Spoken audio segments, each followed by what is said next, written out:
you could almost make the argument that he's in control of the ball without actually touching it. Are you here tomorrow?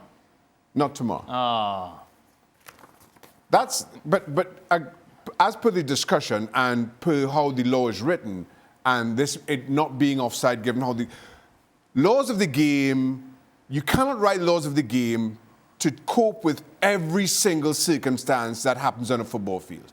There has to be some measure of interpretation, some measure of common sense, and to not apply them here and simply say the laws of the game say so, I think is a dereliction of duty.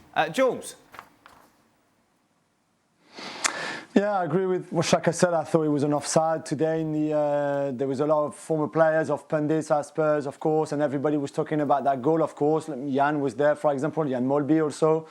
And everybody literally agreed that it was offside. And I mean, even Ten Hag, after the game yesterday, said that if he'd been in Guardiola and City's position, he would have reacted exactly the same way. So even he knew that the goal really should not have stood. It stood, good for United. They came back, they won that game. They showed some character and personality. This is great for them. It makes it even more interesting for the second half of the season with how close United and City are, for example, putting the pressure on Arsenal, especially before the Arsenal-United game of next week. But I agree with Akanji when he says that goal is a joke, because there's no way in a million years it should have stood. I think the law's a joke. Yes. Because not most of the ex-referees and referees think it was, by the way the law's written, it was a goal. And that's sort of where I'm coming from on it. I don't like it.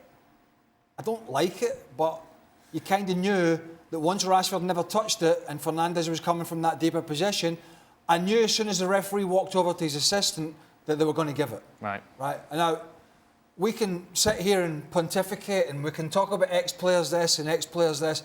That doesn't matter. See, no, but the thing is, the laws, and it doesn't have to be written, certainly it isn't written, but a lot of those laws are open for interpretation, and referees know that. They know that there's a lot of interpretation that goes into refereeing a game. You cannot write laws that copes with every single incident, and so, which is why you need referees. And if you just go by, well, this is the letter of the law, then let's just throw up a couple of robots. Mark Clattenburg will be here. Mark Clattenburg I'm coming back now. Tomorrow to explain why it was the right decision. That wasn't the right decision. That's what he says. No! Mark Clattenburg will tell you why it was the right decision. Thank you very much for watching ESPN FC on YouTube. For more highlights, analysis and exclusive content, be sure to subscribe.